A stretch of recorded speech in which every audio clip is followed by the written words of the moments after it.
السلام علیکم ورحمۃ اللہ وبرکاتہ۔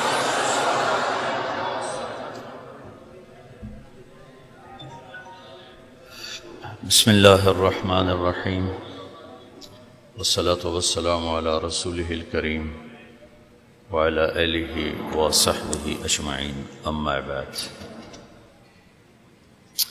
میرے محترم بزرگوں، بھائیوں، دوستوں اور عزیزوں اور عزیز طلبہ، اللہ تعالیٰ نے سب سے پہلا رشتہ جو بنایا، جو قائم کیا، سب سے پہلا رشتہ وہ خاوند اور بیوی ہے۔ سب سے پہلا رشتہ، ماں باپ نہیں، بہن بھائی نہیں، اولاد نہیں، اس کائنات کا پہلا رشتہ خاوند اور بیوی ہے۔ اور انسانیت کا آخری رشتہ وہ بھی خاوند اور بیوی ہے کہ جنت میں ہر شخص اپنی بیوی کے ساتھ، ہر خاتون اپنے خاوند کے ساتھ ابدی زندگی گزارے گی۔ الحقنا بہم ذریتہم، ساتھ ساتھ رہیں گے اولاد، رشتہ دار، لیکن ہر جوڑا اپنی جنت میں الگ۔ تو ابتدائی انسانیت، بھائی گونج ہے آواز میں، گونج کو ٹھیک کرو گے، کدھر ہیں سسٹم والے؟ آواز گونج رہی ہے۔ تو ابتدا انسانیت کی جس رشتے سے ہوئی وہ خاوند اور بیوی ہے، انتہا بھی خاوند اور بیوی ہے۔ اور دنیا میں بھی اگر اللہ تعالیٰ ہر ایک کو زندگی دے برکت والی لمبی، ماں باپ کی زندگی لمبی ہو جائے تو اولاد کی جب شادیاں ہو جاتی ہیں تو پھر وہی رشتہ باقی ہوتا ہے۔ وہ تنہا ہوتے ہیں، بیٹیاں شوہر کے ساتھ اور بیٹے اپنی بیویوں کے ساتھ، اور ماں باپ پھر وہی خاوند اور بیوی، پھر وہی تنہائی کا رشتہ ہوتا ہے۔ کسی رشتے کے لیے اتنی آیات نہیں اتاری گئیں جتنی خاوند بیوی کے لیے اتاری گئی۔ پوری سورت اور سینکڑوں آیات، ماں باپ کے لیے چند آیات، ماں باپ کے لیے چند آیات ہیں، اولاد کے لیے چند آیات، رشتہ داروں کے لیے چند آیات، لیکن خاوند اور بیوی کے لیے سینکڑوں آیات۔ پورا مضمون چلتا ہے کہ خاوند اور بیوی زندگی کیسے گزاریں گے، ان کی زندگی گزارنے کے آداب کیا ہیں، اصول کیا ہیں۔ دو وجہ سے اس کو زیادہ پھیلایا گیا ہے، ایک اس کی اہمیت، ایک اس کی نزاکت۔ اہمیت یہ ہے کہ یہ بنیاد ہے، یہ اگر ہل گئی تو سارا معاشرہ ہل جائے گا، اس پر سارے معاشرے کی بنیاد ہے۔ یہ دو ایسی اکائیاں ہیں جس سے سارے عدد وجود میں آتے ہیں۔ اور نزاکت اس لیے ہے کہ کوئی رشتہ ٹوٹتا نہیں، ماں بیٹے کا، ماں بیٹی کا، باپ بیٹے کا، بھائی بھائی کا، بہن بھائی کا رشتہ ٹوٹتا نہیں۔ خاوند بیوی کا رشتہ ایک بول پہ ٹوٹ جاتا، ایک لفظ ہوتا ہے اور رشتہ ٹوٹ جاتا۔ تو اس لیے اس کو محفوظ رکھنے کے لیے لمبے چوڑے قرآن نے مضامین بیان کی۔ کسی رشتے کو اللہ نے اپنی نشانی کے طور پہ بیان نہیں کیا قرآن میں۔ زمین آسمان کو اللہ کہتا میری نشانی ہے۔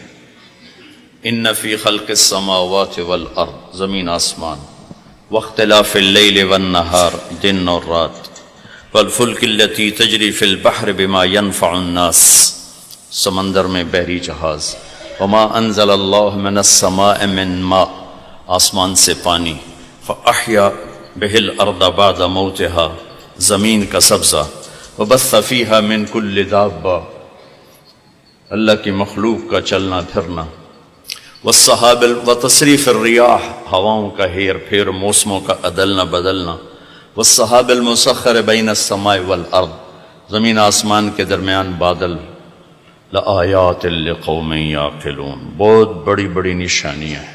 تو یہ مضمون قرآن میں کئی دفعہ آیا ہے، من آیاتہ وآیۃ لہم اللیل نسلخ منہ النہار فإذا ہم مظلمون۔ لیکن کسی رشتے کو اللہ نے نہیں کہا کہ میری بہت بڑی نشانی ہے ماں باپ بنائے، میری بہت بڑی نشانی ہے اولاد بنائی، میری بہت بڑی نشانی ہے پوتے پوتیاں نواسے نواسیاں بنائے، اس جگہ نہیں ہے، بہن بھائی بنائے۔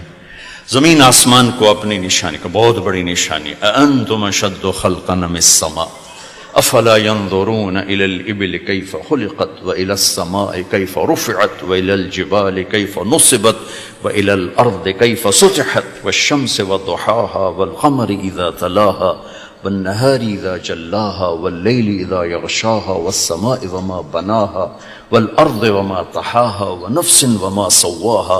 یہ سب اللہ اپنی نشانیوں کے طور پر مخلوق کو ذکر کرتا ہے۔ ایک رشتے کو اللہ کہتا ہے کہ یہ بھی میری بہت بڑی نشانی، اور اس کو بڑی نشانیوں میں لے کر آیا۔ من آیاتہ ان خلقکم من تراب، کتنی بڑی اللہ کی نشانی ہے کہ ہم نے تمہیں مٹی سے بنایا۔ واقعی من آیاتہ، ایک آیت چھوڑ رہا ہوں، من آیاتہ خلق السماوات والارض، کتنی بڑی نشانی ہے زمین آسمان بنائے۔ واختلاف السنتکم والوانکم، کتنی بڑی نشانی ہے رنگ الگ زبانیں الگ۔ من آیاتہ منامکم باللیل والنہار، میری کتنی بڑی نشانی ہے سلاتا ہوں اٹھاتا ہوں۔ وابتغاؤکم من فضلہ، رزق کی تلاش میں تمہیں لگاتا ہوں۔ من آیاتہ یریکم البرق خوفا وطمعا، میری کتنی بڑی نشانی ہے بادل، بجلی، بارش، گرج، چمک، کڑک۔ من آیاتہ ان تقوم السماء والارض بامرہ، میری کتنی بڑی نشانی ہے کہ زمین آسمان قائم ہیں۔ یہ جو میں نے آیات پڑھی ہیں اس میں میرا آپ کا ذہن برابر چل رہا ہے کہ ہاں بڑی نشانی، آسمان بڑی نشانی، زمین بڑی نشانی، زبانوں کا مختلف ہونا بڑی نشانی، رنگ روپ کا مختلف ہونا بڑی نشانی، زمین، بادل، بجلی، بارش، کڑک، سب بڑی نشانی۔ اب میں وہ آیت پڑھنے لگا جو میں نے چھوڑ دی، جو شاید یہ طلبہ علماء کے ذہن بھی اس طرف بہت کم گیا ہو۔ من آیاتہ ان خلق لکم من انفسکم ازواجا لتسکنوا الیہا وجعل بینکم مودۃ ورحمہ ان فی ذلک لآیات لقوم یتفکرون۔ میری بہت بڑی نشانی ہے کہ میں نے تمہیں خامد اور بیوی کے رشتے میں جوڑا، اور تین باتیں بتائیں جو کسی رشتے میں نہیں بتائیں، تمہیں سکون حاصل ہو، محبت ہو، غم خاری ہو، تین چیزیں اس رشتے میں بتائیں، سکون، محبت، غم خاری۔ اور اس کے لیے طاقت و لفظ استعمال کر، یتفکرون ہے، للعالمین ہے، یسمعون ہے، یعقلون ہے، ان چاروں میں سب سے طاقتور لفظ ہے یتفکرون۔ تو یتفکرون کو یہاں ذکر کیا کہ موٹی عقل سے اس رشتے کی نزاکت سمجھ میں نہیں آئے گی اور اس کی طاقت سمجھ میں نہیں آئے گی، بہت غور سے سوچو گے تو اس رشتے کی قوت، اس رشتے کا اللہ کی نشانی ہونا تمہارے سامنے کھل کر آئے گا۔ تو بھائیو، میرے عزیزو، ایک تو میں یہ آپ کے سامنے لانے کی کوشش کی کہ یہ رشتہ بہت اہم ہے، سب سے بڑا رشتہ ہے، سب سے بڑا رشتہ ہے۔ یہ کمزور پڑ گیا تو معاشرہ ٹوٹ جائے گا، یہ مضبوط ہوا تو معاشرہ مضبوط ہوگا۔ ہمارا جو بر صغیر کا ماحول ہے، مشترکہ فیملی سسٹم، اکٹھے رہنا، ماں باپ، بچے بچیاں، پوتے پوتیاں، کسی زمانے میں بہت اچھا تھا کہ جب اخلاق بھی تھے، تہذیب بھی تھی، تو ہر ایک کو دوسرے کی عزت کا پاس تھا۔ اب یہ وبال جان بن چکا ہے کہ ہم منفی ذہن کے لوگ ہو چکے ہیں، تو یہ جو کٹھے رہنا ہے یہ اس رشتے کو نہیں تو ہر رشتے کو تباہ کر رہا ہے۔ بھائی ٹوٹ رہے ہیں، بہنیں ٹوٹ رہی ہیں، اولاد ماں باپ میں نفرتیں، اور خامد اور بیوی کا رشتہ بنتے ہی ساس سسر ایک خوفناک کردار اس معاشرے کا ہے جو میں درد سے کہتا ہوں کہ باپ کی صورت میں وہ اور ہوتا ہے اور سسر کی صورت میں وہ اور ہو جاتا ہے، ماں کی صورت میں وہ اور ہوتی ہے اور ساس کی صورت میں وہ اور بن جاتی ہے۔ یہ بہت بڑی مصیبت ہے۔ اس میں دیندار، دنیا دار، حتیٰ کہ معذرت کے ساتھ عالم غیر عالم سب برابر ہو چکے ہیں، کیونکہ معاشرت اتنا طاقتور پیغام ہے کہ وہاں علم بھی ہار جاتا ہے اور وہاں فتوے بھی ہار جاتے ہیں اور وہاں معلومات بھی ٹھنڈی پڑ جاتی ہیں۔ معاشرت اتنی طاقتور چیز ہے جو آدمی کو جکڑ لیتی۔ ایک بات یہ کہنی تھی، یہ رشتہ بہت اہم ہے، بہت بنیادی ہے۔ زندگی کیسے گزارنی ہے؟ لفظ نکاح میں پیغام موجود ہے۔ لفظ نکاح، عربی ایسی زبان ہے جہاں ہر لفظ جہاں لگایا گیا ہے وہاں پورا پیغام لے کر آتا ہے، پورا پیغام۔ اس کے اندر پوری بیج ہوتا ہے نا، بیج میں سارا درخت ہوتا ہے، صرف اس کو کسی جگہ لانے کی ضرورت ہے۔ تو عربی ایک ایسی زبان ہے جس کے حروف کا بھی مطلب ہے، حروف کا۔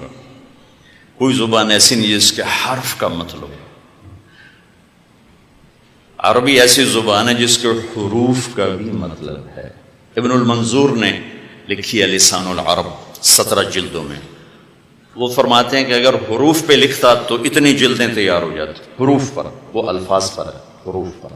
یہ واحد زبان ہے جس کے حرف کا بھی مطلب ہوتا ہے۔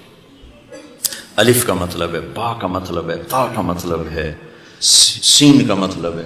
پھر اس میں جو نقطے والے حرف ہیں وہ کمزور ہیں، جو بغیر نقطے والے حرف ہیں وہ طاقتور ہیں۔ اس میں کئی وجوہات میں ایک وجہ جو آپ سب سمجھیں گے، نقطے والا حرف اپنا مطلب بتانے کے لیے محتاج ہے نقطہ لگاؤ، اور بغیر نقطے والا حرف اپنا مطلب بتانے کے لیے کسی چیز کا محتاج نہیں، وہ آزاد ہو کر اپنا مطلب ادا کرتا ہے۔ جب اس مالک نے اپنا نام چنا تو ان حروف سے چنا جس میں نقطہ نہ آئے، اللہ۔ جب اپنے حبیب کا نام چنا تو ان حروف سے چنا جس میں نقطہ نہ آئے، محمد، احمد۔ اور جب کلمہ بنایا تو ان حروف سے بنایا کہ جس میں نقطہ نہ آئے، لا الہ الا اللہ، بولو محمد الرسول۔ نقطہ ہے۔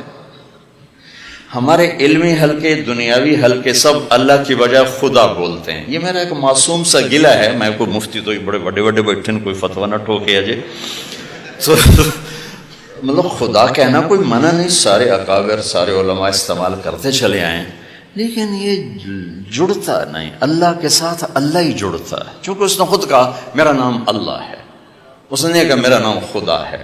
خدا ایک ترجمہ ہے، خدا ترجمہ ہے، نام نہیں ہے، ترجمہ ہے، اور ناموں کا ترجمہ نہیں ہوتا، نام کو نام سے پکارا جاتا ہے۔ میں یوں کہوں زاہد صاحب کو، مولانا دنیا سے بے رغبت صاحب کیا حال ہے، مولانا خوشبودار صاحب کیا حال ہے، یہ میرا جملہ معقول ہے؟ بولو، طیب، خوشبودار، زاہد، بے رغبت۔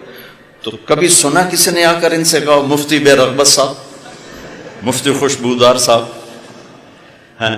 اور یہ ایک واقعہ ہے، سیال قوم ہے راجپوتوں کی، ان کی آگے ایک شاخ ہے ڈنگے سیال، جنگ میں اچھے بڑے ذمہ دار ہیں، تو ہمارے ان سے قدیم تعلق ہے۔ تو جہانگیر ڈنگا اب تو فوت ہو گیا مرحوم، بڑا گھوڑوں کا شوقین تھا بڑا، تو اس نے فون کیا اپنے ایک دوست کو، جنگ شہر، وہ گاؤں میں رہتے، آگے اس کی بیٹی نے اٹھایا، چھوٹی بیٹی، اس نے کہا آپ کے ابو کہاں ہیں؟ کہا وہ تو نہیں ہے۔ کہا اچھا ان سے کہنا کہ جہانگیر ڈنگے کا فون آیا تھا، ڈنگا کا کاسٹ ہے۔ تھوڑی دیر بعد اس کے دوست کا فون آیا ہنستے ہوئے، کہا یار جہانگیر میں آج تو بڑا لطیفہ ہو گیا۔ اسے کیوں ہے؟ اس نے کہا میں گھر آیا تو میری بیٹی میں نے آخیا ابو جہانگیر ٹیڑے کا فون آیا تھا، جہانگیر ٹیڑے کا فون آیا تھا۔ نام کا ترجمہ نہیں ہوتا، نام کا ترجمہ نہیں ہوتا، نام کا ترجمہ نہیں ہوتا، نام کو نام سے پکارا جاتا ہے۔ تو آپ سارے اہل علم بیٹھے ہو، کون سی بڑی بات ہے خدا سے ہٹ کے اللہ پہ آ جاؤ، جو خود اس نے کہا اللہ نور السماوات والارض اللہ لا الہ الا هو اللہ الذی لا الہ الا هو اللہ الذی یبدأ الخلق ثم یعیدہ اللہ الذی رفع السماوات بغیر عمد ترونها اللہ الذی خلق سبع سماوات ومن الارض مثلہن قل هو اللہ احد اللہ الصمد. کیا نام ہے اللہ. یہ واحد لفظ ہے جو ہونٹوں سے نہیں ادا ہوتا، اندر سے ادا ہوتا ہے. کہو اللہ،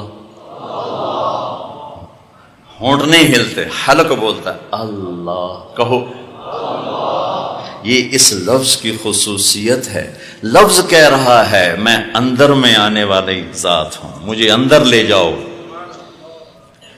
ہونٹ نہیں ہلتے، حلق ہلتا ہے اللہ. یہاں سے آواز آتی، یہاں سے. میں ہونٹ ہلاؤں گا تو اللہ ہو نہیں سکے گا، اللہ ادا نہیں ہو سکے گا. اللہ. تو بچوں، اور یہ آپ کے مفتیان بھی، علماء سے بھی، عوام سے بھی، اللہ کہنے کی عادت ڈالو، اللہ لکھنے کی عادت ڈالو. جو نور لفظ اللہ میں ہے وہ خدا میں نہیں ہے، یہ فارسی کا لفظ ہے. اللہ اب اس کی اپنی ذات سے نکلا ہوا لفظ ہے. جو اللہ، کیوں جب آدمی اللہ کہتا ہے تو اللہ کے تمام صفاتی نام اس میں آ جاتے ہیں، تمام صفاتی نام اس کے اندر آ جاتے ہیں. تو میرے عزیزو، اب عربی طلبہ ہو، عربی سے مناسبت پیدا کرو. صرف ضربہ یضرب ضربن پہ نہ رہ جاؤ. بدنی زید کت ہوا مریا، ضرب زید ضرب، کدی مار کھا رہا ہے کدی مار رہا ہے، کدی روٹی کھا رہا ہے کدی لتر کھا رہا ہے، کدی روٹی کھا رہا ہے کدی سوٹے مار رہا ہے. اکل زید ضرب زید ضرب زید. ایک تاجر کہنے لگا مدرسے کے طلبہ غصے والے کیوں ہوتے ہیں؟ میں نے کہا یہ پہلا سبق ضرب یضرب ضربن پڑھتا ہے تو ان کے دماغ میں ضرب ضرب لگ جاتا ہے، پھر جو گرد ضرب ضرب ضرب ضرب.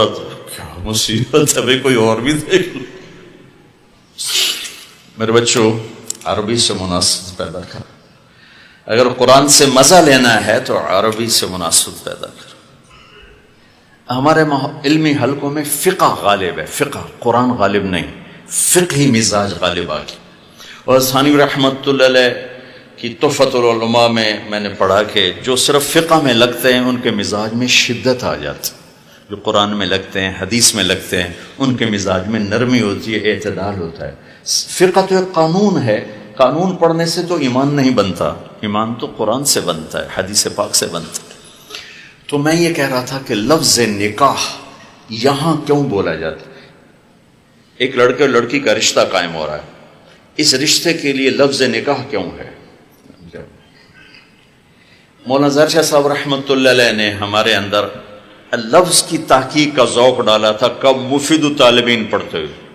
مفید الطالبین 2 ہفتے کی کتاب ہے، ہمیں ہمارے استاد رحمۃ اللہ نے 3 مہینے میں پڑھائی تھی، اور ہمیں ایک راستہ سمجھایا تھا کہ لغت کی تحقیق کیسے کرنی. تو وہ میرا ایک ذوق بن گیا. اب میرا مطالعہ تو ہے نہیں، سفر، سردرد، لوگوں کی ملاقاتیں، سب سے بڑا سردرد. تو وقت بے وقت تو لفظ خود کیا پیغام دیتا ہے، یہ میرا تھوڑا سا ذوق ہے. لفظ کیا پیغام، تفسیر. ہاں، ہم عقائد میں، اصول میں تو لکیر کے فقیر ہیں، ہم لامذہبیت کے قائل نہیں ہیں. قرآن تو ایک ابدی پیغام ہے، اس کے فوائد قیامت تک نہیں ختم ہو سکتے. تو میں سوچتا تھا کہ اس رشتے کے لیے لفظ نکاح کیوں ہے. پھر میں نے لغات کو دیکھنا شروع کیا کہ کیا مناسبت ہو سکتی ہے. تو مجھے اتنے خوبصورت مناسبت ملی، میں اس کو بیان کیا کرتا ہوں. نکاح کا مطلب ہے 2 چیزوں کا یکجان ہو جانا، 2 چیزوں کا یکجان ہو جانا. اور اس کے 4 شکلیں لغت میں بتائی گئی ہیں. بارش کے پانی کا زمین میں جذب ہو کر یکجان ہو جانا، نیند کا آنکھوں میں اتر کر صلح کے یکجان ہو جانا، مرد کا عورت پہ اعتماد کر کے ایک جان ہو جانا، درخت کی شاخوں کا ایسے آپس میں مل جل کر یکجان ہو کر چھاؤں بنا دینا، یہ ہے لفظ نکاح کا لغوی مطلب۔ یہ یہاں کیسے فٹ آتا ہے؟ مرد کے خوبصورت اخلاق جو دھیمی بارش کی طرح عورت کے دل پہ اترتے ہیں، جو زمین ہے اور وہ ایک سرسبز کھیتی بن جاتی ہے۔ اب آیت قرآن جوڑ دو، نساؤکم حرث لکم، تمہاری بیویاں تمہاری کھیتیاں ہیں، اور کھیتی کو ڈنڈے سے نہیں چلایا جاتا، فتوے سے نہیں چلایا جاتا۔ مفتی طیب صاحب جا کے فتویٰ دے دیں گندم ہو جا، میں یہ فتویٰ دارالعلوم امدادی، وہ نہیں ہوگی، اس کے لمبا کام ہے۔ تم سب بچے علماء بننے والے ہو، تم کل کو ہم عالم اپنی بیوی کو فتوے سے چلائیں گے، کبھی نہیں چلے گا۔ دھیمی بارش والے اخلاق اپناؤ، تمہارا گھر آباد ہوگا۔ اخلاق بارش کی طرح ہیں اور بیوی زمین کی طرح ہے، اس کا دل تمہارے اخلاق سے متاثر ہو، پھر وہ تمہارے لیے نسل پیدا کرنے کا ذریعہ بنے۔ نکاح، نکاح نہ کہا پھر نہ کہا، نیند کا آنکھوں میں اتر جانا اور سلا دینا۔ تمہارے خوبصورت رویے تمہاری بیوی کو اتنی سکون کی زندگی دیں کہ وہ چین کی نیند سوئی چین سے اٹھے۔ کتنے گھر ٹوٹ گئے شک کی وجہ سے، شک،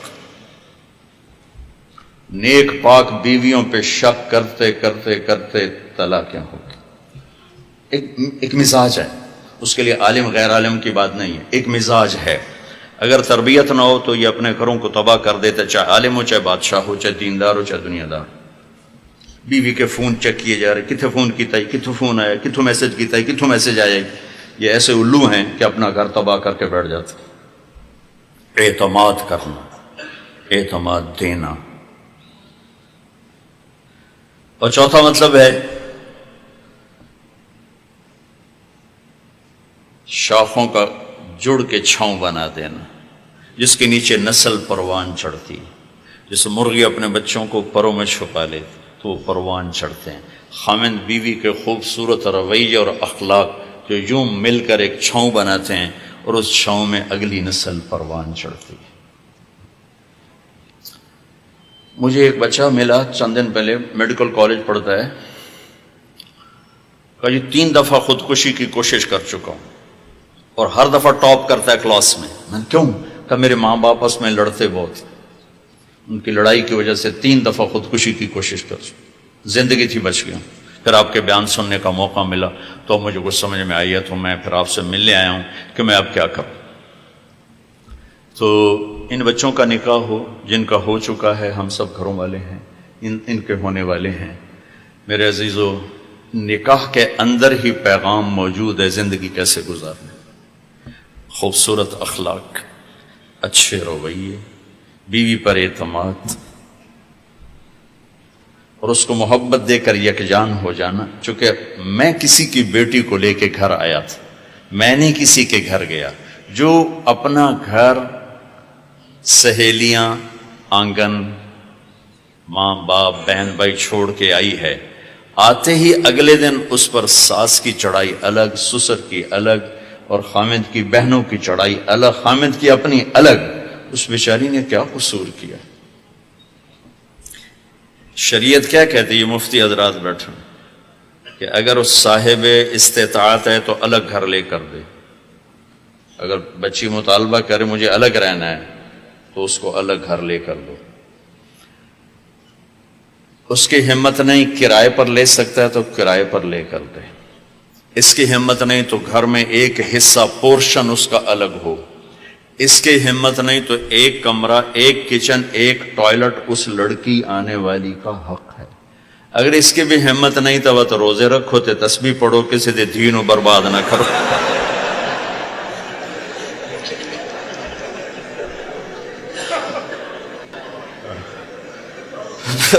پھر کسی کی بیٹی کو برباد نہ کرو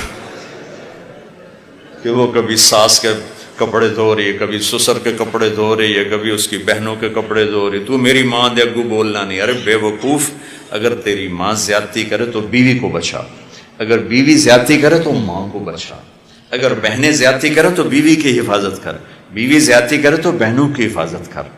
سسر کی طرف سے شدت ہے تو اپنی بیوی کے ساتھ ہو جا، بیوی کی طرف سے بدتمیزی ہے تو اپنے ماں باپ کی حفاظت کر۔ یہ لے جانے والے کی ذمہ داری ہے۔ لیکن چونکہ ہم معاشرت پڑھتے نہیں، علماء سے گلہ ہے، یہ فقہی مسائل پہ ایسی تقریریں کرتے ہیں کہ آستینیں چڑھا لیتے ہیں، اور جب معاشرت کے ابواب چلتے ہیں تو تقریر ہو رہی ہے تو دوا دب دوا دب دوا۔ ترمذی کی جلد ثانی جب میں پڑھ رہا تھا اور ایک تیز رفتار گاڑی چل رہی تھی تو بھی پڑھتے پڑھتے آنکھوں سے آنسو آ جاتے تھے، ایسی کتاب ہے ترمذی کی جلد ثانی، معاشرت خوبصورت۔ لیکن مولانا یاسین صاحب نے فرمایا کہ بھائی بس اب جو سوال کرے گا اس کی پٹائی ہوگی۔ تلاوت ہو رہی، تلاوت، اتنے خوبصورت مضامین۔ رفع یدین کروں گا تو میں جہنم میں جاؤں گا، اور نہیں کروں گا تو میں جہنم میں جاؤں گا۔ سورۃ فاتحہ نہیں پڑھوں گا تو جہنمی ہوں، پڑھوں گا تو جہنمی ہوں۔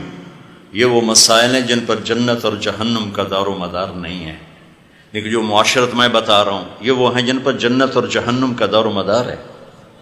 میری بد اخلاقی مجھے اٹھا کے جہنم میں ڈال دے گی، میرے اخلاق مجھے جنت کے اعلی مقام تک پہنچا دیں گے۔ میرے نبی نے فرمایا اخلاق اچھے کرو، ضامن ہوں جنت الفردوس میں گھر لے کر دوں گا۔ لیکن ہمارے علمی حلقوں میں فقہی مسائل پر فضول کی طاقت لگ رہی۔ اللہ کے فضل سے ہم ابو حنیفہ رحمۃ اللہ علیہ کی تحقیق پر مطمئن ہیں، جو علماء دیوبند نے اس کی تشریح کی ہم اس پر مطمئن ہیں۔ اب ہمیں دلائل سناؤ یا نہ سناؤ ہم مطمئن ہو چکے ہیں۔ ہاں لیکن میں زندگی کیسے گزاروں، میں نے باپ سے کیسے بولنا ہے، ماں سے کیسے بولنا ہے، میں ایک لڑکی کو گھر لے کر میں نے اس کا زندگی کیسے گزارنی، اگر میں نے 8 سال میں ایک سبق بھی ایسا نہ سنا تو میں تو ان پڑھ اور جاہل ہوں، مجھے کیا خبر۔ وہ فریب خوردہ شاہین جو پلا ہو کر گسوں میں، اس سے کیا خبر کہ کیا ہے روح و رسم شاہ عباس۔ میں گاؤں میں تھا، ایک ہمارے قریب دیہاتی 2 ایکڑ زمین ٹوٹل، غریب بندہ، اس رمبی مار مار اپنے پتر نو عالم بنایا۔ ایک دن میرے پاس لے کر آگئے، کہنے لگا مولانا صاحب اے میرا پتر پڑھیا تے پر کڑیا کوئی نہیں، ان پڑھ۔ میں کہوں کی گل ہے کہ ہم تو ماں پیو نال گل کرن دا ہی ول نہیں، ہم پتہ نہیں کی پڑھتے آیا، ماں دے گل لگ جاندہ ہے، میرے گل لگ جاندہ ہے۔ یہ ایک ان پڑھ کا تجزیہ تھا کہ 10 سال کے بعد بچہ گھر آیا، اسے ماں باپ سے بولنے کا سلیقہ نہیں، تو بیوی سے کیا بولے گا؟ جس ماں نے جنا جب وہ اس کو عزت نہیں دے رہا، شریک کو کہاں سے عزت دے گا؟ تو بھائیو یہ دین سکھاؤ۔ میں نے اپنے استاد محترم سے میں کہا استاد یہ گلہ کروں، کہنے لگے کیا؟ میں کہا آپ نے ہمیں علم بھی سکھایا، آپ کا شکر ہے، آپ نے ہمیں تبلیغ سکھائی، آپ کا احسان ہے، لیکن آپ نے گھر کی زندگی نہیں سکھائی۔ ہم چھوٹی چھوٹی باتوں پہ ماں باپ کو ناراض کرتے رہے، بیوی کو ذلیل کرتے رہے۔ تو وہ مولانا احسان صاحب رونے لگے، کہنے لگے تو نے بڑی دیر کے بعد ہمیں بتایا۔ تو مولانا عبد الرحمن صاحب میرے دوسرے استاد بیٹھے تھے، فرمائے لے نہیں ہم نے بتایا ہے۔ میں نے کہا استاد جی بتایا نہیں، گزارا ہے، گزر جائے۔ یہ چھوٹے اسٹیشن نہیں، رسالے والا، پکانا، یہاں بڑی گاڑیاں نہیں ٹھہرتی، یہ سارے علماء بڑی گاڑیاں سیدھا جا کراچی کھلوندے۔ میرے بچوں معاشرت نہ سیکھی تو جنت اور جہنم کا مسئلہ بن جائے گا، اور اختلافی مسائل کوئی ادھر ہے کوئی ادھر ہے، ساری جنت میں جائیں، چونکہ یہ وہ چیزیں نہیں ہیں۔ مولانا انور شاہ صاحب کشمیری رحمۃ اللہ علیہ کی بات قول فیصل ہے کہ جو انہوں نے فرمایا کہ ساری زندگی فقہ حنفی کی ترجیحات کو ثابت کرتے گزار دی، زندگی ضائع کر دی۔ ابو حنیفہ کو میری ترجیحات کی کیا ضرورت ہے؟ اور قیامت کے دن اللہ ان چاروں میں سے کسی کو رسوا نہیں کرے گا، کون راجے کون مرجو، یہ سب سردار ہیں۔ وہ مجھے واقعہ یاد آ گیا، روز الفائق میں پڑھا تھا آج سے کوئی 30 سال پہلے، کہ ایک آدمی نے دیکھا جنت میں ایک ستون ہے، تو اس کو 4 آدمیوں نے نا زنجیروں سے ادھر ادھر ادھر ادھر کر کے نا یوں پکڑا ہوا، اور ہر ایک زور لگا رہا ہے۔ تو ان کے جی میں آتا ہے اگر انہوں نے ستون کو کھینچنا ہے تو اکٹھے ہو کے زور لگائیں، ایک ادھر لگاتا ہے، ادھر لگاتا ہے، ادھر ادھر۔ تو ایک فرشتے سے پوچھتا ہے بھائی یہ کیا چکر ہے، یہ ستون کیا ہے، یہ لوگ کون ہیں؟ تو وہ کہتا ہے فرشتہ یہ ابو حنیفہ ہیں، یہ مالک ہیں، یہ شافی ہیں، یہ احمد ہیں، اور یہ دین کا ستون ہے، ان چاروں کی محنتوں سے سیدھا کھڑا ہوا ہے۔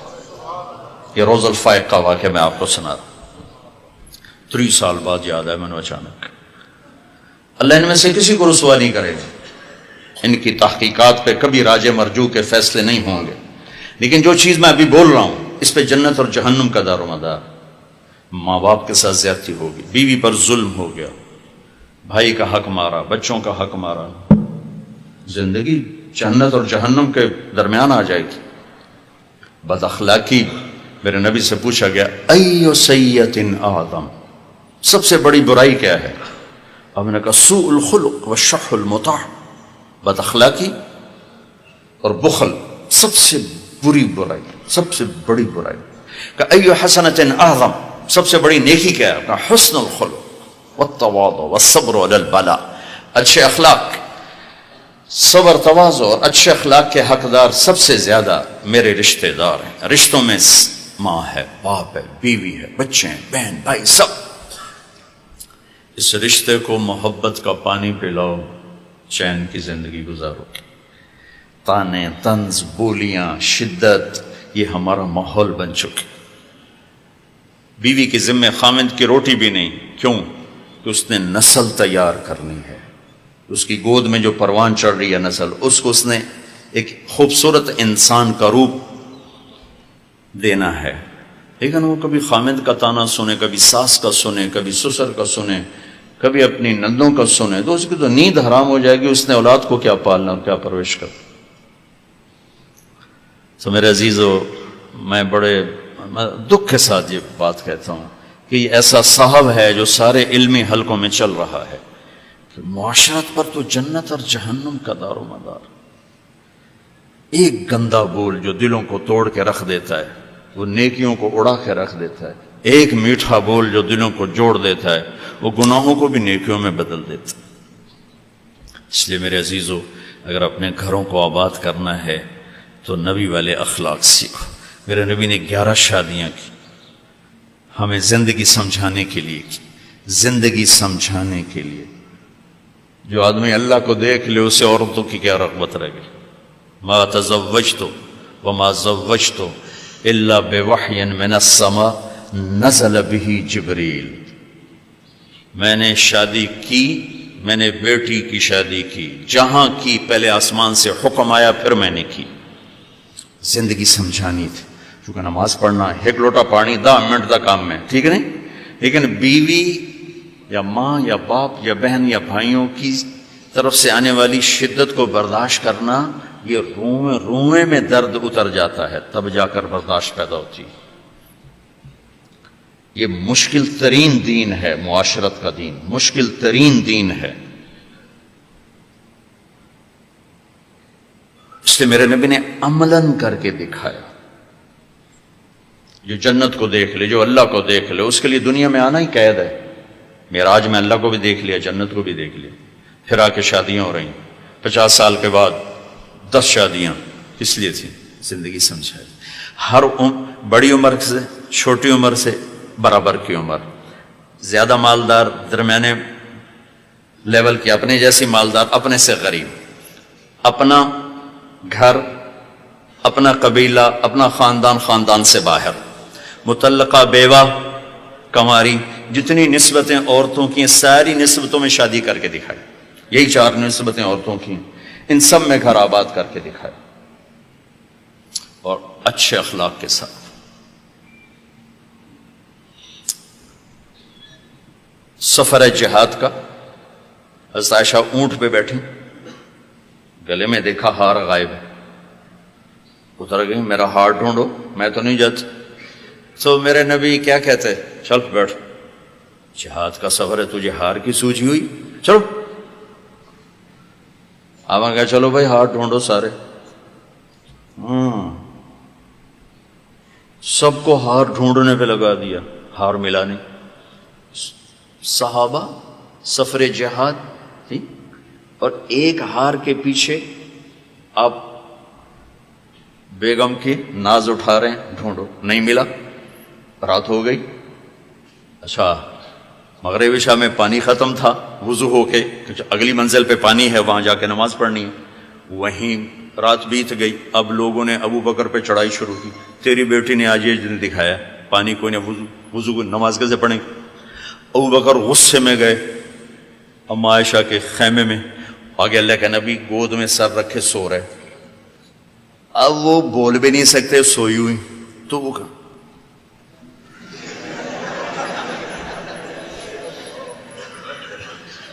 اور ادھر آ کے پسلی میں زور سے انگلی ماری. تو بیٹی تو حضرت عائشہ کہتے میں ایسے ہو گئی تاکہ میں ہلوں نہیں کہ اللہ کے نبی کہیں وہ اٹھ جاگ نہ جائیں. تو یوں یوں کرتے رہے، یوں یوں کرتے رہے. فجر کا وقت آ گیا، پانی کوئی نہیں، کھلبلی مچ گئی. اللہ کے نبی اٹھے، اللہ نے قرآن اتار دیا، فَتَيَمَّمُوا صَعِيدًا طَيِّبًا فَامْسَحُوا بِوُجُوهِكُمْ. تو سعد بن عبادہ کہنے لگے آل ابو بکر یہ پہلی برکت نہیں تمہارے گھر کی، اس سے پہلے بھی بے شمار برکتیں اتری ہیں. تیمم کی آیت اتری حضرت عائشہ کے لاڈ اٹھانے کی وجہ سے، ناز اٹھانے کی وجہ سے تیمم کی آیت اتری. جب اماں جان نے کہا کہ اب چلیں، اب ہار نہیں ملتا، چلیں، انہوں نے کہا اچھا بھائی چلو. تو اٹھایا اونٹنی کو تو ہار اس کے نیچے ہی پڑا ہوا تھا، وہ اونٹنی کے نیچے پڑا ہوا تھا. یہ میرے نبی کی سنار. جہاد سفر ہے، آپ نے کہا چلو بھائی، سارے آگے چلے گئے، غائب ہو گئے. آپ کہنا عائشہ دوڑ لگاؤ گی؟ ام عائشہ نے کہا دوڑ لگاؤ گی؟ کہا لگاؤں گی. تو کہتے ہم نے دوڑ لگائی، میں آگے نکل گیا، آپ پیچھے رہ گئے. اب مجھ سے ساتھ دوڑ لگائیں گے بیگم کے ساتھ؟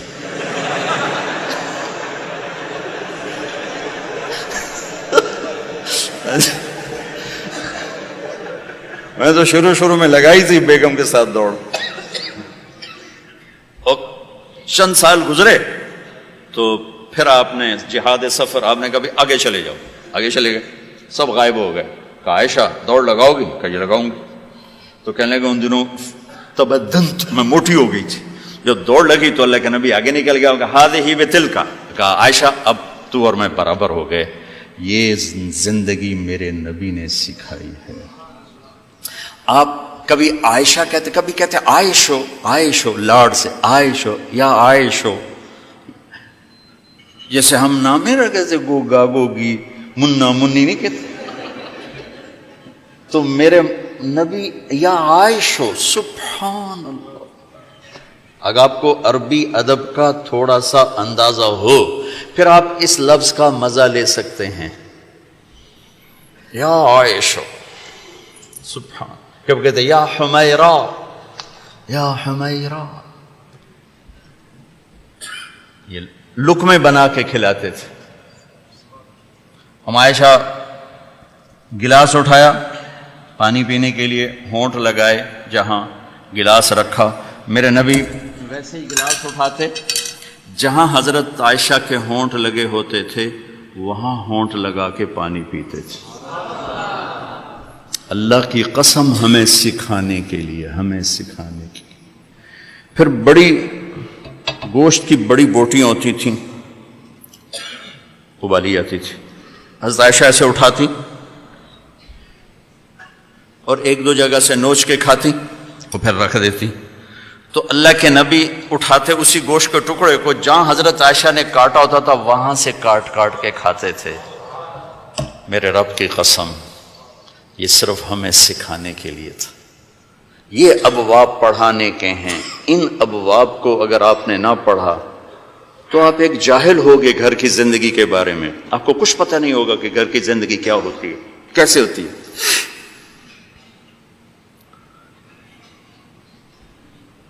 عرب کے ماحول میں بیوی سے اظہار عشق عیب، معشوق سے اظہار عشق فخر. میری بات سمجھ میں آ رہی؟ بیوی سے محبت کا اظہار عیب تھا، رن مرید زن مرید، تو ہمارے ہاں بھی ہے. اور معشوق سے عشق یہ ایک فخر کی بات تھی. یہ چند شعر سناتا ہوں. هل تبکین لیلا اذا مت قبلها وقام على قبر النساء النوائح. لیلا کے لیے اس کا مجنون، ہم تو مجنون کہتے ہیں، اس کا نام تھا توبہ، توبہ ابن السم الخفاجی، عراق کا قبیلہ تھا. خفاج مکے میں آباد ہے اب بھی. نام آیا نا لیلا کا. کما لو اصاب الموت لیلا بکیتها وجاد لها دمع من العین صافح. لیلا کا نام آیا. واغبط من لیلا بما لا اناله بلا كل ما قرت به العین طائح. پھر بھی لیلا کا نام آیا. ولو ان لیلا الاخیلیۃ سلمت علی ودونی جندل وصفائح. لیلا کا نام آیا. 4 اشعار ہر بیت میں لیلا لیلا لیلا لیلا. اس کی بیوی نہیں ہے، عشق ہے، اور وہ کھلم کھلا شعر کہہ رہا ہے. ترکت ہوا لیلا وسعدا بمعزل وعدت الى مسحوب اول منزلی. سعدا، لیلا، بثینہ، یہ سب سچے کردار ہیں. اے ساڑھے ہیر رانجے دا وارث شاہ دا دماغ الٹا ہویا ہے تو اس لکھ چھڑی. یہ کوئی کردار نہیں ہے، سسی پنو لیلا ہیر رانجا یہ سب، لیکن یہ سچے نام لیلا، سعدا، بثینہ، سعاد، یہ سب صحیح کہانیاں ہیں. تو میں لیلا کی سنا رہا ہوں اور اس کا عاشق کھلم کھلا کہہ رہا ہے مجھے لیلا سے عشق ہے. اس کے باپ نے کہا تو نے مجھے رسوا کر دیا ہے. حرم میں تھے، کہیں توبہ کر تو آج کے بعد لیلا کا نام نہیں لے گا.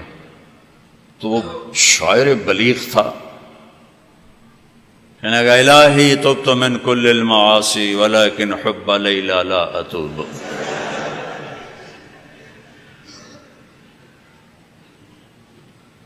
اللہم لا تسلبنی حبها ابدا ویرحم اللہ عبدا قال آمین. یہ 2 شعر پڑھ کے ابے کو سنا دیے کہ یا اللہ ہر گناہ سے توبہ، لیلا کی محبت سے نہیں. جو میری دعا پہ آمین کہے اس کا بھی بھلا کر دے. یہ میں نے آپ کو عرب کا ماحول بتایا. اس ماحول میں کسی کا کہنا مجھے بیوی سے پیار ہے جگر گردے کا کام. یہ بات سمجھ میں آ گئی؟ اب سنو. مسجد میں محفل ہے اور میرے نبی سے ایک شخص پوچھتا ہے یا رسول اللہ من احب الناس الیک، آپ کو سب سے زیادہ کس سے پیار ہے؟ اور یہ کان میں نہیں ہو رہی بات، کھلا سوال ہے، کھلی مجلس ہے اور آپ کھل کے فرماتے ہیں عائشہ سے. عائشہ سے. وہ سائل بھی ہل گیا، سننے والے بھی ہل گئے، بھی ایک ہی بڑی. اس نے جلدی سے سوال بدلا، یا رسول اللہ میرا مطلب ہے کہ مردوں میں سے کون پیارا ہے؟ تو آپ نے نبض اس کی دیکھ لی.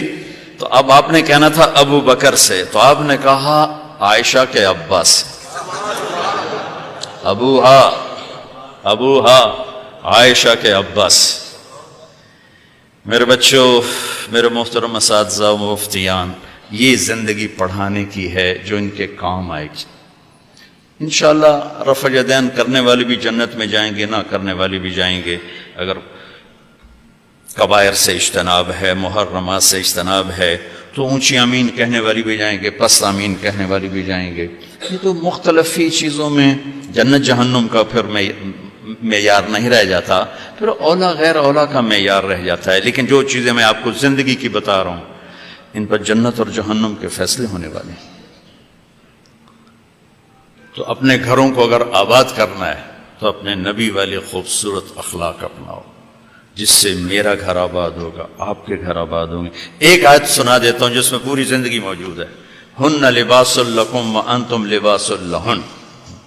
تمہاری بیوی تیرا لباس ہے. اچھا، یہ اس سے تشبیہ ہے. آپ کا کیا خیال ہے؟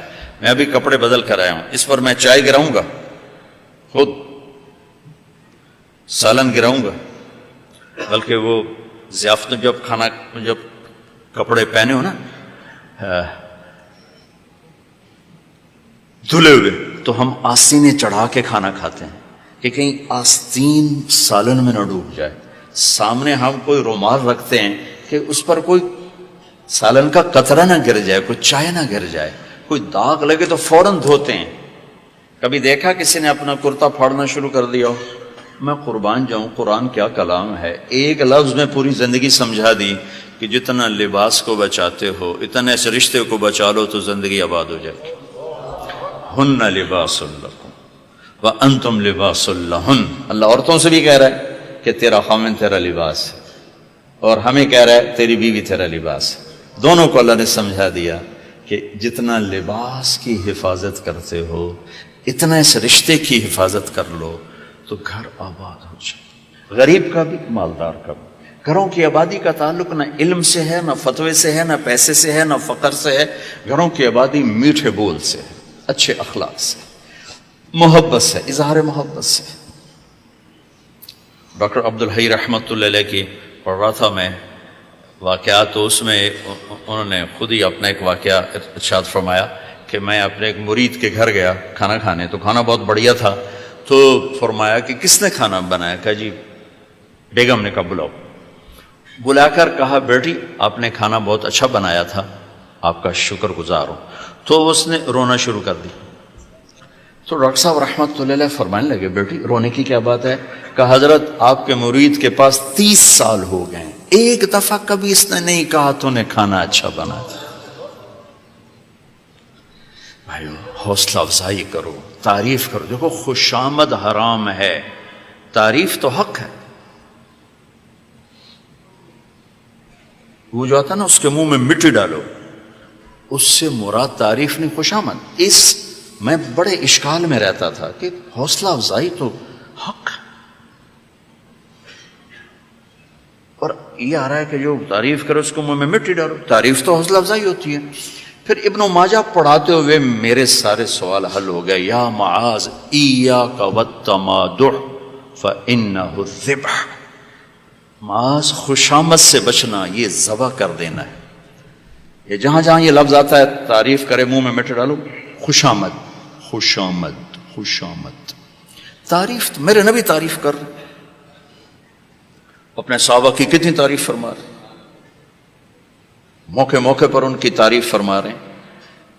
تو اپنے رشتوں میں اپنے رشتوں کو پانی لگاؤ، میٹھے بول کے ساتھ تعریف کرو. کھانا بنا دو کیا اچھا بنایا ہے، لباس پہنا کیا خوبصورت لگ رہا ہے. ماں کی تعریف کرو، باپ کی تعریف کرو، استاد کی کرو، استاد شاگرد کی کرے. اس سے حوصلہ بڑھتا ہے. خوشامد حرام ہے، تعریف میرا حق ہے، آپ کا حق ہے. میں آپ کی کوئی تحریر دیکھوں، آپ کا کوئی تقریر دیکھوں، آپ کی کوئی چیز دیکھوں تو میرے ذمہ ہے کہ میں آپ کی حوصلہ افزائی کروں. تو رشتوں کو پانی پلانے کے لیے حوصلہ افزائی، تعریف، کمیوں سے درگزر، اس سے میرے عزیزوں گھر آباد ہوتے ہیں. وہ عالم کا گھر ہو، مفتی کا گھر ہو، یا کسی ان پڑھ کا گھر ہو. گھروں کی یہ شکل و صورت 4 دن کا کھیل ہوتا ہے، پھر کشش ختم ہو جاتی ہے. لیکن حسن سلوک، حسن اخلاق ایسا حسن ہے جو ہمیشہ چڑھتے سورج کی طرح چڑھتا ہے، کبھی ڈھلتا نہیں. سورج تو نصف النہار پہ آ کے ڈھل جاتا ہے، اخلاق کا سورج موسم نہیں ڈھلتا ہے، یہ چڑھتا جاتا ہے چڑھتا جاتا ہے. تو اپنے گھروں کو آباد کریں حسن سلوک کے ساتھ، حسن اخلاق کے ساتھ. میرے نبی حضرت میمونہ کے گھر میں تھے. اب رات کو پیشاب آیا، باہر نکلے، پیچھے آنکھ کھل گئی اماں جان کی، دیکھا بستر خالی، چکر دے دیا ان کو. سوکن پنے نے کہنے لگی اچھا میری باری میں مجھے چھوڑ کر دوسری بیوی کے پاس چلے گئے. وہ سوکن پن کنڈی لگا دی. اللہ کے نبی آئے، دروازہ بند. آپ نے دستک دی، میمونہ دروازہ کھولو. کہا میں تو نہیں کھولتی. آپ نے کہا کیوں؟ کہا مجھے چھوڑ کے دوسری بیوی کے پاس چلے گئے. کہا اللہ کی بندی انی حاقن، حاقن کہتے ہیں زور سے پیشاب آیا. کہا مجھے پیشاب آیا تھا بڑے زور کا. کہا کوئی پیشاب نہیں، مجھے پتا ہے آپ کہاں گئے ہیں. وہ حضرت عائشہ پیشاب ہو رہا تھا. تو آپ نے کہا اب میمونہ انا رسول اللہ، میں اللہ کا رسول ہوں، صرف تیرا خاوند نہیں ہوں، میں کیسے خیانت کر سکتا ہوں. پھر ان کو کرنٹ لگا ہوئی.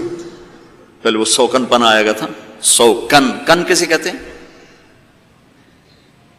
لوہے کو تیز کرتے ہوئے دھار بناتے ہوئے جو چھوٹے چھوٹے ذرات اڑتے ہیں نا، ذرات، اس کو کن کہتے ہیں. آنکھ میں پڑ جائے نا تو آنکھ آدمی تڑپ جاتا ہے. تو جس کی آنکھ میں 100 ذرے پڑ جائیں اس کا کیا حال ہوگا؟ یہ ہے 100 کن. 100 کن اس سے ہے کہ آنکھوں میں 100 ذرے پڑ گئے.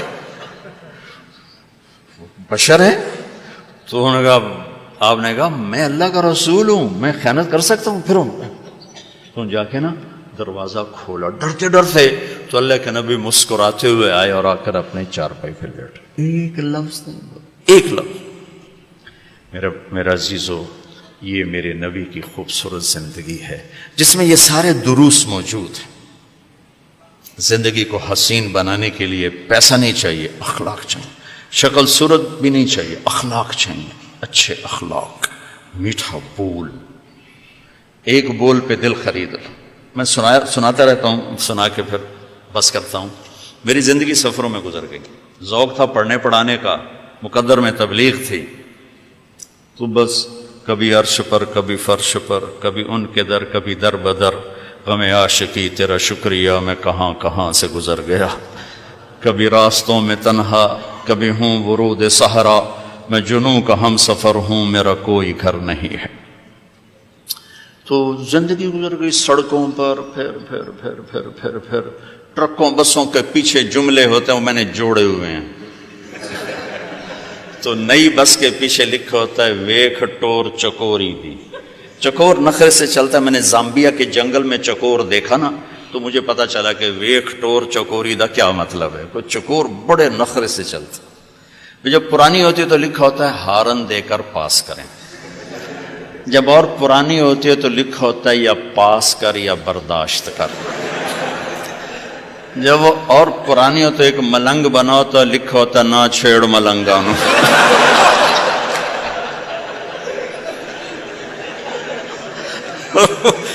وہ پرانی کو جب رنگ روغن ہو جاتا ہے تو پھر لکھا ہوتا ہے خدا نے ایک بار پھر دلہن بنا دیا. یہ تو ہے لایانی. لیکن ایک بامانہ سناتا ہوں. میں ایسے نا کتاب پڑھ رہا تھا، گاڑی میں بیٹھا ہوا، تو تھک کے نا میں نے ایسے سر اوپر، چہرہ اوپر اٹھایا، تو ہم ایک بس کو کراس کر رہے تھے. اس کے پیچھے ایک جملہ لکھا تھا جس پر میں یہ وہ سناتا ہوں آپ کو کہ کیا کمال ہے. لقمان کی حکمت اس نے سمو دی. لکھا تھا دل، بہت بڑا سرخ رنگ کے ساتھ دل.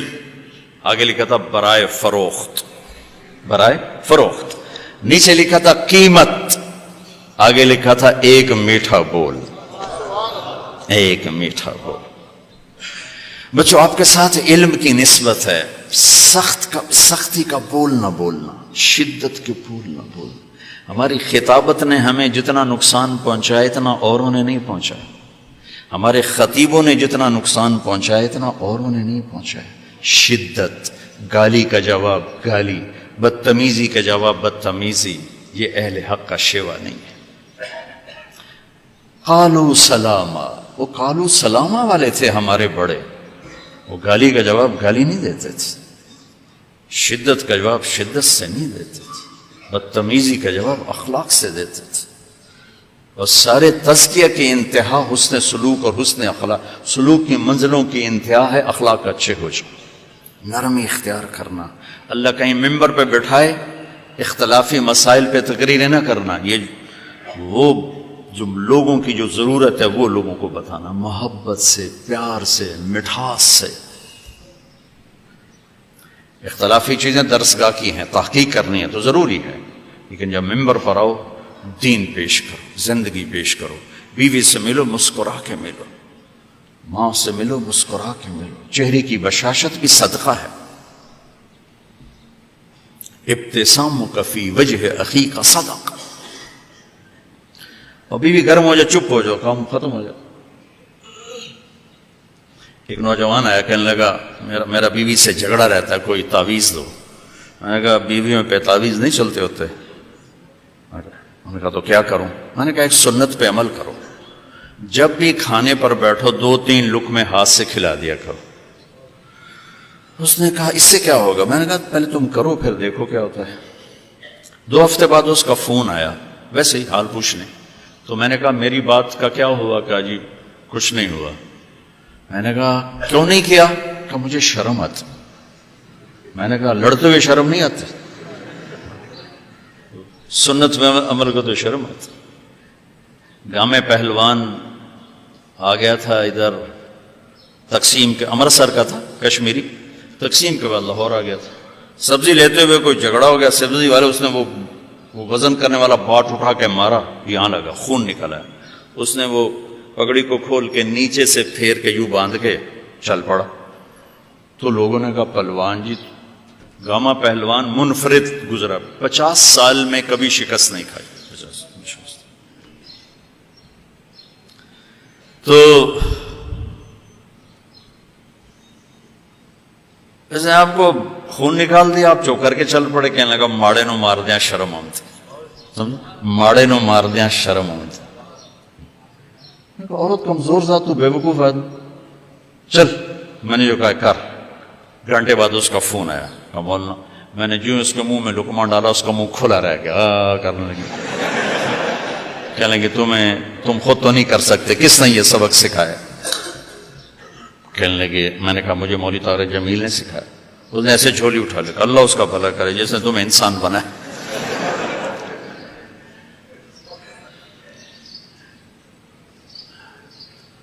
ہماری قوم راجپوت ہے، ہم میں ایک شاخ ہے رنگڑ، وہ بالکل ہی پیدل ہوتے ہیں، یعنی بہت ہی اکھڑ ہوتے ہیں، پیدل کم یعنی کہ بیکل نہیں، اکھڑ ہوتے ہیں۔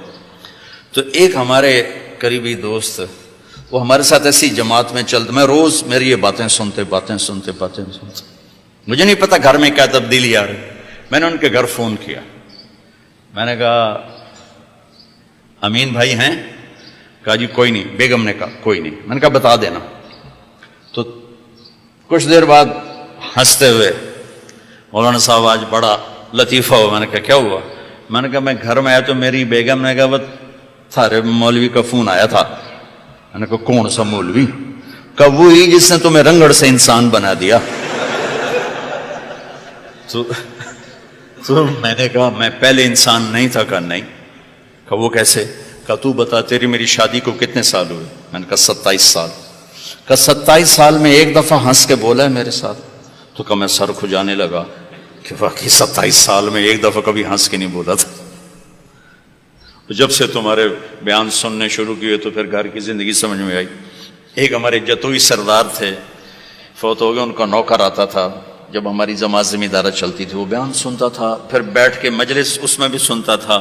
تو مجھ سے کہنے لگا، ہوگا کوئی 60-65 سال، مولانا صاحب میں ایس واری اپنی سوانی سمجھ بھی ہماری علاقے کی زبان ہے، میں اپنی سوانی نو آکھیا ہے ہوں میرا دل انج کریندا ہے تینوں باواں منجی تے تیرے پیر دھو تے میں پانی پیواں۔ اس اگوں میں نے آکھیا لکھ لعنت۔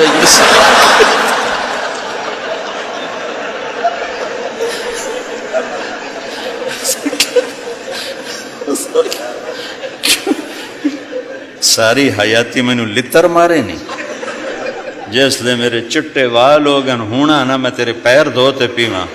میں انہوں آکھیا مینوں پتہ ہی کوئی نہ ہے بھئی سوانی نال بھی چنگا کریندا، مینوں تو ہن پتہ لگا بھی چنگا کریندا۔ تو میرے عزیزو، میں نے آپ کا وقت زیادہ لے لیا، بلکہ اپنا وقت زیادہ لے لیا، میں نے آگے 3 گھنٹے کا سفر کرنا ہے۔ تو ان بچوں سے بھی کہتا ہوں، اپنے آپ سے بھی، آپ سب بچوں سے، اپنی زندگی کو خوبصورت بناؤ، اچھے اخلاق کے ساتھ، اچھے اخلاق کے ساتھ، اچھے اخلاق کے ساتھ۔ اور چھٹیاں ہو رہی ہیں تو نچلے درجوں والے چلے کے ارادے کر لو، اور جو فارغ ہو رہے ہیں وہ سال کے ارادے کر لو، تو انشاءاللہ بہت فائدہ ہوگا، بہت فائدہ ہوگا۔ ٹھیک ہے لوگوں، جب اللہ تعالیٰ کے نبی نے حضرت فاطمہ رضی اللہ تعالیٰ عنہ اور حضرت علی کا نکاح پڑھایا تو اس کے بعد یہ دعا دی آپ، اللہم اسد جدہم واجمع شملہم وبارک علیہم واخرج منہم ذریۃ صالحہ۔ اور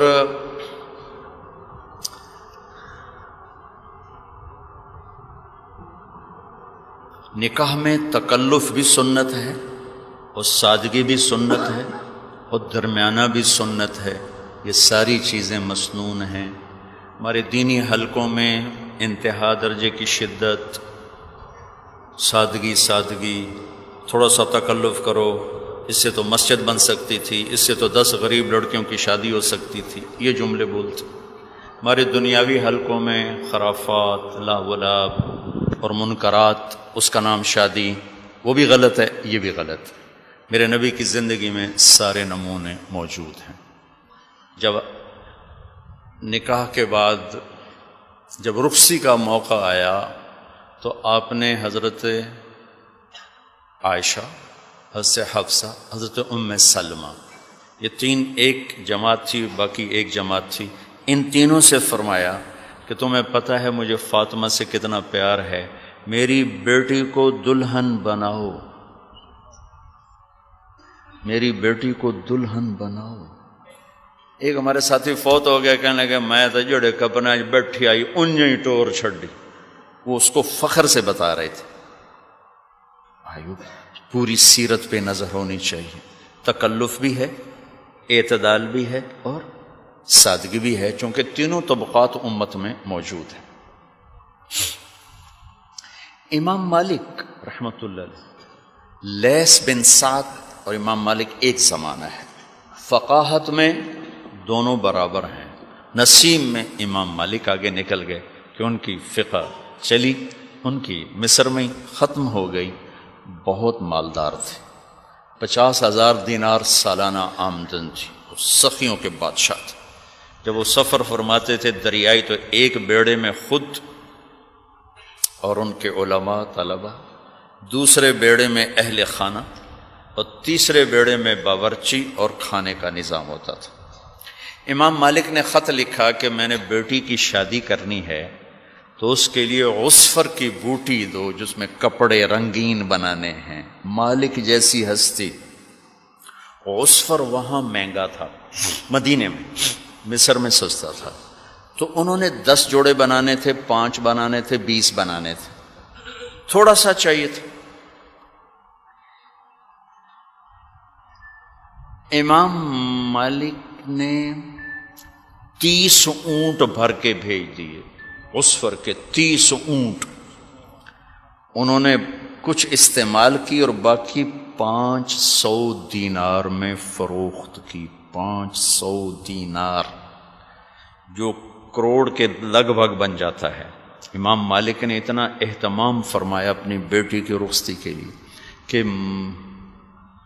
مصر سے زعفرانی رنگ کی بوٹی منگوائی جس سے ان کو دلہن کے کپڑوں کو رنگین کرنے کے لیے، تیار کرنے کے لیے۔ تو یہ سارے میرے نبی کے ہی نمونے ہیں۔ زینب کے ولیمے پر سارے مدینے والوں کو کھانا کھلایا گیا، اور علی رضی اللہ اور اہتمام سے تشریف لائے، اونٹنی پر آئے، عقیل آئے، سلمان فارسی آئے، اور آپ نے بڑے عزت کے ساتھ علی کو اندر لے گئے، فاطمہ کو اٹھا کر ان کا ہاتھ پکڑ کے علی کے ہاتھ میں دیا اور فرمایا کہ علی تجھے نبی کی بیٹی مبارک، تجھے نبی کی بیٹی مبارک۔ اور فاطمہ سے فرمایا بیٹی مجھے جو سب سے زیادہ محبوب تھا میں نے تیرا ہاتھ اس کے ہاتھ میں دے دیا۔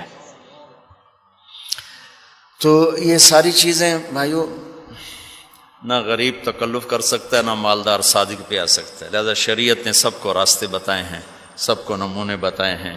تکلف ہو، نافرمانی نہ ہو۔ حضرت عمر کا گزر ہوا، کچھ شور شرابہ تھا، آپ نے فرمایا یہ کیا ہو رہا ہے؟ کہا جی شادی ہو رہی۔